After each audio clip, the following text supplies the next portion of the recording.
Kim, I appreciate you hopping on. Why don't you give us a quick intro on who you are and I guess who you serve? Well, I mean, I'm Kim, small time, I guess, streamer and graphic designer. Military veteran, Air Force, woo, that kind of deal. And cat mom, definitely cat mom.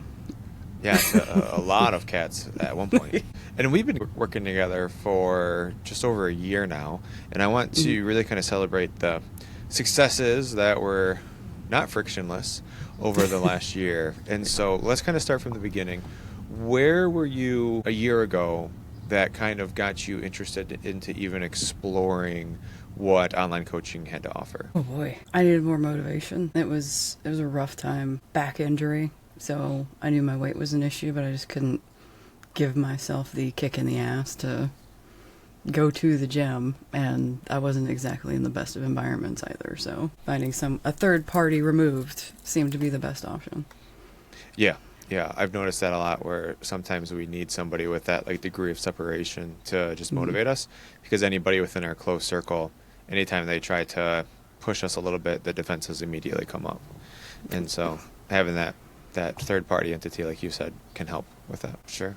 I guess what was the actual catalyst for you to say, all right, I want to work with this guy. He seems cool. Let's give it a try. It was one of your takes on Instagram. Oh, okay. Which one do you remember? I don't remember which, but it was, you were talking about the hero's journey. So that program really interested me. I was like, you know what? Because we were all in a giant group session of D&D at the time. So I was like, I can totally get my brain to cross these wires and make it a good thing somehow. Yeah. Yeah, and that's obviously I tried to have that proper verbiage and all of that and wrap our coaching into this nerdy wrapping paper, if you will, to kind of, like you said, cross those bridges a little bit without feeling overly gimmicky. And I don't gamify things because that becomes gimmicky. But even just speaking on that type of level can help, like you said, lower those barriers and then bridge that gap. Yes, absolutely.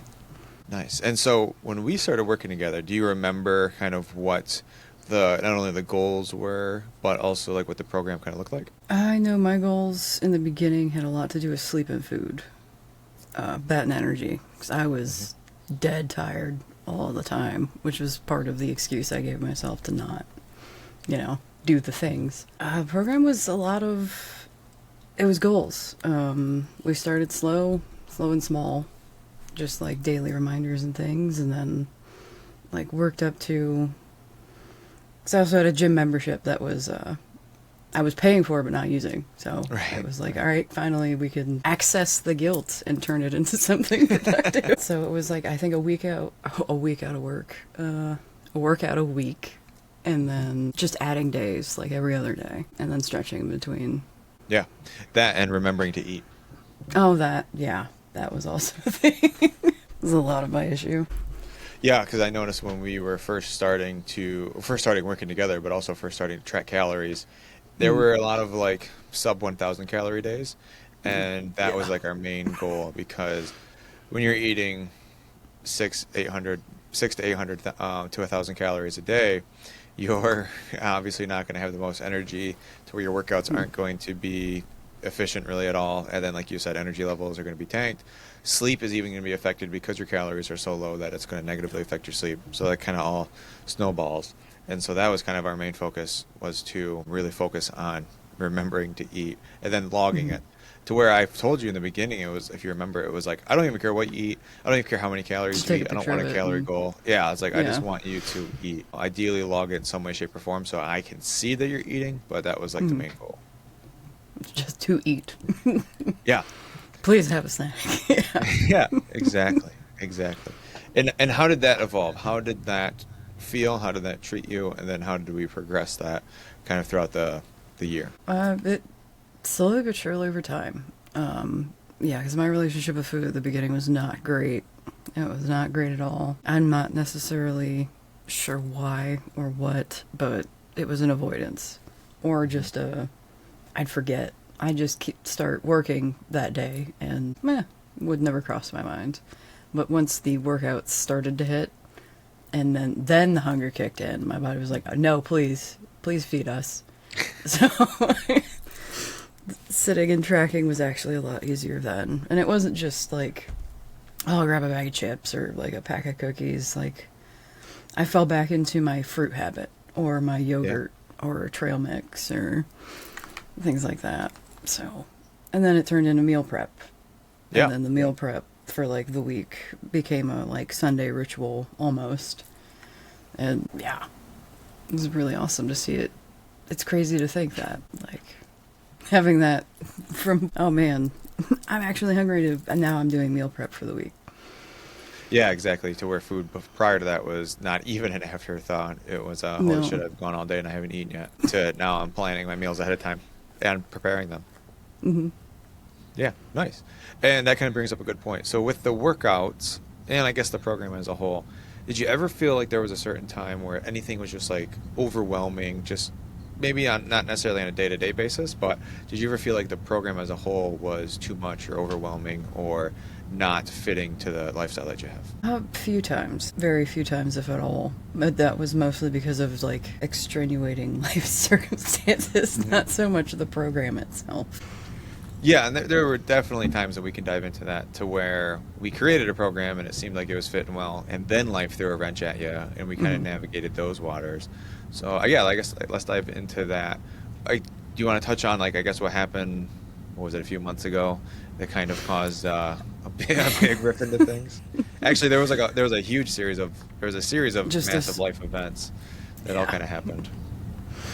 Yeah, so I mean, a partner of mine for 9 years, we separated, and then I had to we figured out a separate, like, living situation, so that was fun. But in doing so, I bought a house, so moving up in the world there, but then not even 10 days into owning the house, a 100-year rain event flooded our area. Yeah. And took out the HVAC and everything in my crawl space. So getting that fixed, and then not even a month later, the same thing happened again. Yeah, it was like a couple Literally. weeks, right? Yep, almost to the day. And it's just been the struggle bus since then with trying to repair the house. Insurance companies, FEMA is now a thing, so that's happening. It's been a good time trying to fit all that Yeah, I in know. with, you know, uh, having a working stove. Do I have electricity this week? Yeah, exactly. Not only are you going through all the stresses of being a new homeowner and moving everything in, but like you said, I think it was 10 days, you had that massive flood and once in a century type event that kind of Mm. happened twice within a couple weeks. And so it was moved in like less than 2 weeks later, the flood, a couple weeks later, another one. Yep. And so a lot of stress. Um, how did we navigate said stress together? Those small stepping stones, the daily water goal, the 20 to 30 minutes of movement, no matter what that looked like. Even if it was just me walking up and down the stairs and like doing circles around the house because I couldn't leave. Yeah, yeah, you were actually blocked in for a while because your driveway was blocked off, right? Flooded. Yep. Yep. Like 4 days we were stuck in the house. And then because of the art and whatnot, still trying to maintain that, at least a daily doodle or reading, writing, keeping the creativity going. Yeah, yeah, and I think that's a big thing. So we kind of shifted away from gym workouts. We tried doing body weight workouts, and that seemed to be even too high of a barrier. Understandably so, when you're having all that life event happen within the span of what 6 weeks. Hmm. And then we shifted to just get some form of daily movement in at 20 minutes, and that could be cleaning out your crawl space, cleaning out your yard. It could be stretching. Yeah. It could be, like you said, walking around, unpacking. Like these are all forms of intentional movement that might not be seen as quote unquote exercise, but we were counting it as such because we needed to just keep the momentum going of moving, like actively getting our body moving, and while also dealing with the stress of moving and then two floods and a few cats thrown into the mix there. And Yep. so we, as one's crawling up the window, and so we definitely tried to adjust the routine to fit. And I liked how you talked about the reading and writing habit, where you were essentially forced to spend, I think it was at least 10 minutes Yep. on some form of like mental self-care. Reading, Yes. writing, I know, obviously with you being a creative designer, you wanted to do some form of art. And so anything along that line can be very therapeutic mentally, and especially Yes. when you're spending all day in borderline panic mode because you were having to put out all of these metaphorical fires all day. So it's good to kind of have that time to be able to literally sit down and decompress. Just with myself for once. Yeah, absolutely. Because a lot of times we don't have that, we don't give ourselves that time, to where the only time we have time for self-reflection is when we lay down and go to bed. And then that can cause a string of the wheels not stop turning, constantly thinking about things, and negatively affecting our sleep, which may have played a part into your sleep problems that you were having in the beginning.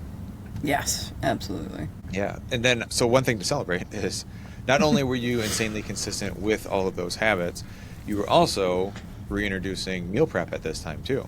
Yeah.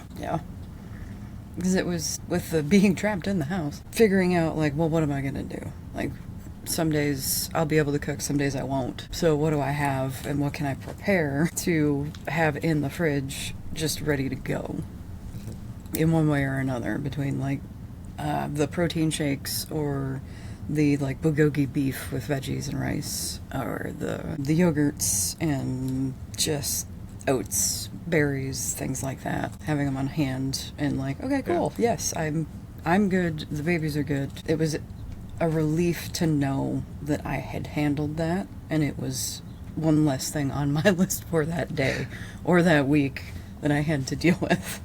Yeah, and I'm a big fan of the simple meal prep. You mentioned oats and stuff. I love overnight oats, where I just take yogurt, oats, and then a glob of peanut butter, maybe a heavy-handed scoop of peanut butter there. And I made 8 of them on Sunday, and eat one a day throughout the week. I think Tanya takes a couple of them, and it's like it takes me 5 minutes to do all that, and you have your breakfast prepped for the whole week, and stuff like that. And you were sending me pictures of the meal prep, and it was looking pretty good. I was kind of jealous of some of it. So I can send you the bulgogi beef recipe if you... Yeah, that one specifically did look good. Nice. Thank you. Yep. So yeah, I know we kind of sped through that journey, and we were kind of talking about what happened on the tail end. But I guess over the last year, how have you been feeling about the progress that we made? Because one thing I do want to kind of emphasize is we started off with kind of like the main goal being weight loss, and then we quickly realized that weight loss wasn't necessarily a goal that we should focus on, versus sleep and nutrition primarily, and movement. So when we made that change, how did that transition feel? And then how has progress kind of been since then, I guess? Changing the goal, I know it wasn't, like you said, it wasn't our initial, like, oh yeah, I'm at this weight and I want to lose this weight. But it was figuring out the keystones that were affecting that weight that started to change. Like, that, the weight just became a number. It was more about the enrichment of everything else around and in my life that helped, I guess, slim that number down over time, while also, helping me, it was a schedule, but helping me feel better about making those changes, because I was seeing and feeling literally those results in like better sleep, better nutrition, actually eating, carrying around my giant jug of water all the time. And then with especially for creatives, we just lose it. We like food's like, well, there's something in the kitchen I'll eventually find and devour in mass at like 2 a.m, because suddenly my body realizes it's starving. But being conscious of that, and then having the habit of, the daily habit especially, of choosing to sit down with a book or with my sketch pads and whatnot, that relieves the stress that would keep me from doing the other things, like being physical. When I didn't have to, float around under my house and remove debris and things like that. When I could finally just sit down, relax, and enjoy. Those habits stayed with me, and they didn't just fall off, because suddenly I wasn't in crisis mode anymore. Having a foundation is what kept them going with me. Right, absolutely. Where we kind of built a foundation of, I call them bare-ass minimums or BAMs, to where we were able to get them done. Even in some of the most stressful times, you were still able to carve out that time to focus on self-care, get that movement in, remember to eat, and then obviously stay hydrated, which I think those are 4 very solid habits. And then how, you kind of touched on it, but how did that foundation, those habits, how did that help you with your stress, with everything going on? I would still have panic moments with food specifically, where I'd be like, "Oh shit, did I make?" And then I would open the fridge and find the meal prep and be like, "Oh fuck." All right, cool. So that's a relief. The obviously being better hydrated allowed me to do more things and kept my energy up as well as the food. And then the constant reminder of creativity. It became the not want to, but need to. Like, I need this time to sit and just turn off or mindlessly scroll Pinterest and find like things to doodle and like inspiration for other projects that I'm working on. So it was just that having that time really made the big difference of like, it didn't matter when, it'd be morning, as long as it wasn't at 4 in the morning, you know, but having that time, it was no longer like, it's part of the schedule, it was, I need to do this, otherwise I'm gonna go crazy. Mm-hmm. So. Yep. And I know, obviously, being in the gaming community, we tend to lean into video games a lot. And especially on the outside, there's a negative connotation that it's like a waste of time and that it's detrimental to your life, which in excess absolutely can be. And I talk about escapism and turning that into becoming an NPC of your own life. But there is absolutely something to using that time to mentally decompress and mentally escape, and focusing on your mental wellness, whether it is reading, writing, drawing, or playing video games. And so having it literally in the program to saying, all right, I need to do 10 minutes a day, and then you start looking forward to it, really helps, because I noticed just recently I started reading 10 pages a day. I do it right. I lay down in bed, and that's what I do, and that has really helped me, not only with my like sleep and evening routine, but it's something I look forward to where I'm like, all right, cool, I'm getting 10 pages farther into this book that I'm reading. And it is a good way to kind of create a buffer between the chaos that life is happening and then maybe sleep or something like that. It helps create that buffer and a slight escape. Absolutely. And it's an accomplishment feeling too. I'm further along. I'm doing the thing. Yep. Yeah. And so, like, you get to check it off in the app saying, hey, I completed this. And if you are reading, you get to see like the tangible progress. When you're drawing or doodling, you get to see the tangible progress. And so it's like I am making like a marked difference day by day. Even if it is only 10 minutes, that's 10 minutes more than what you would be doing if you didn't have that on the schedule. Absolutely. Nice. One thing I was going to ask is, you mentioned earlier when we first started, your relationship with food was rocky. I think, I could be wrong reading between the lines, but I think there was a little bit of the fewer calories the better type of mentality. How is your relationship now that we focused on not only eating, but creating the habit of eating, but also now meal prepping and eating the right foods? It's helped a lot, because like growing up as we did, it was the less you eat, the less you'll weigh. Yeah, no, that's not how it works. It's the complete opposite. And seeing like physical, tangible results of that kind of helped me hang on to that and be like, nope, this is working. This is a thing. Like that number, yes, count your calories, but that number at the end of the day doesn't mean shit. As long as you're doing, like, it's the right calories, it's the right, like, you're moving, you're doing the things, which helped immensely, because that was a fear I harbored for a minute. Like, 1,600 calories, oh god, I'm gonna explode. But then, once I didn't get those calories after, like, a week of forcing myself to eat, it's like, I feel like crap. There's actually something to this. Yeah, it's crazy what happens when you give your body the proper fuel. When you actually eat, yeah. When you actually fuel it and fuel it correctly. Not that, like, having a Coke, because I'm an enormous Coca-Cola fiend. It's bad. I have a problem. But even having that Coke, I could be like, it flipped. The mentality slowly started to flip. Like, all right, well, I'm hitting the gym 3 times a week. I can have a Coke. Like, while I'm out and about running errands or, helping my family with things. And it won't kill me. Like, it's not going to shatter all of the progress we've made by just having that, 12-ounce plastic bottle. As long as I'm not, like, downing 12 of them in a day. But there was also that offset of, like, I can treat myself with these things and not feel guilty, because that was a lot of it was guilt or just wholesale avoidance when it first came to food for me. Yeah. Yeah, like wholesale avoiding all calories. Yeah. I can't remember if this is something that you and I directly talked about, but have we talked about the 80-20 rule? I want to say so. Like 80 good Yep.